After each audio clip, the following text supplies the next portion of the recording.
Donc, on va parler de la configuration byzantine ce matin. C'est jeudi saint, donc on a eu encore un peu de neige ici à Sherbrooke. On commence à être tanné de l'hiver, mais il faut vivre avec. Comme ça. Donc, parlons un peu de la configuration byzantine. Qu'est-ce que la configuration byzantine? En fait, la configuration byzantine, c'est quelque chose que j'ai inventé. Donc, en m'amusant en faisant des patterns finales sur des cubes, donc pour faire des patterns spéciaux. Donc, j'ai fait un pattern, ensuite de ça, j'ai appliqué un autre algorithme dessus ce pattern-là, puis ça m'a donné un pattern qui est vraiment intéressant, qui est très symétrique, et puis que je trouve qui est très joli. Donc, c'est pour ça que je voulais le partager avec vous autres. Ce que j'appelle la configuration byzantine. Donc, étant donné que je ne l'avais jamais vu nulle part relaté, donc j'ai pris la liberté de lui donner le nom que je voulais. Donc, on va commencer par résoudre vite le cube avec la méthode de Petrus. Donc, ça va prendre environ entre 2 et 3 minutes. Donc, on commence. On va faire le premier, le cube, le petit cube de 2 par 2 par 2.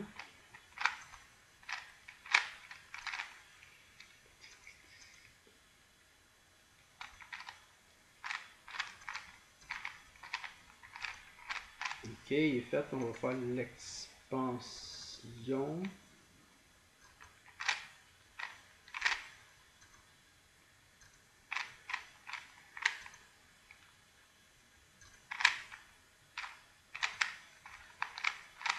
Il est fait. On va passer aux deux croix.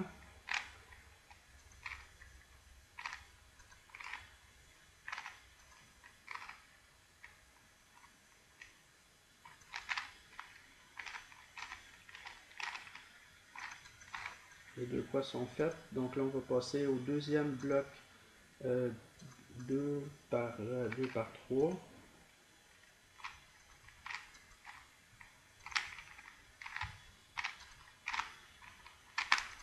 Il est fait. On va passer à l'insertion du couple arrête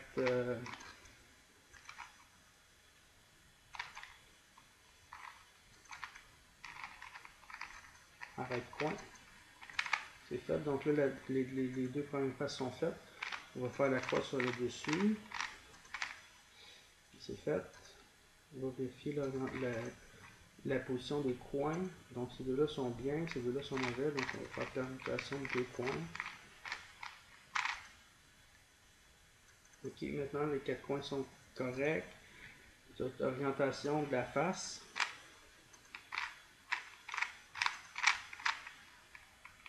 Configuration du poisson.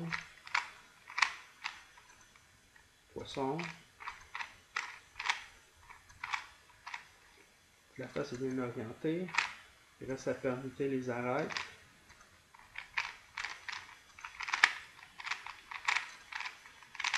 Et le cube est résolu. Donc maintenant, à partir de là, ce qu'on va faire pour atteindre la configuration byzantine, la première étape, c'est de faire le cube dans le cube. Donc ça, je le fais, mais avec les yeux fermés parce que sinon, ça me mélange trop. Donc je vais mettre les algorithmes dans la description.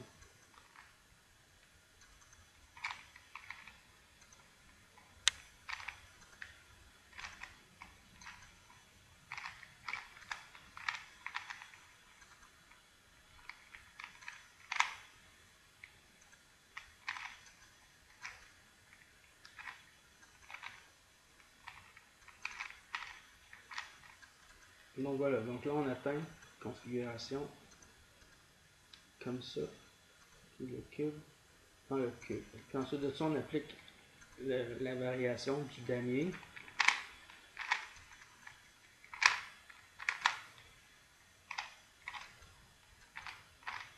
Et puis, à partir de ce moment-là, on est sur ce qu'on appelle la configuration byzantine. Donc, qu'est-ce qui caractérise la configuration byzantine? Je ne sais pas si vous pouvez bien le voir, mais ça, sur cette face-là, par exemple, on a deux oranges et puis deux rouges qui sont des couleurs complémentaires, puis on a deux bleus puis trois verts. Donc, il y a trois couleurs qui sont là deux fois, puis une couleur qui est là trois fois.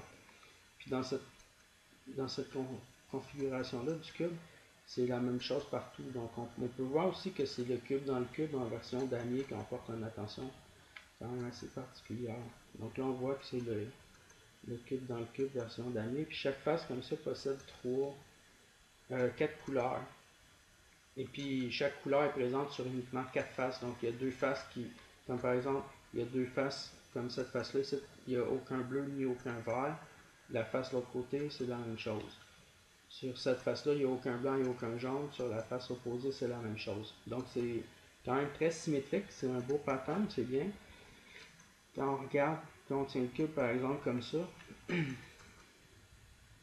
on peut voir que le coin est bien placé parce qu'on a le rouge, le jaune et le bleu qui sont placés avec les bonnes faces centrales. Donc ce coin-là est bien orienté. Mais, les autres coins ne le sont pas. Donc en fait, il y a deux coins sur 8 qui sont bien orientés. Donc il y a celui-ci, il y a celui-là. Et puis il y a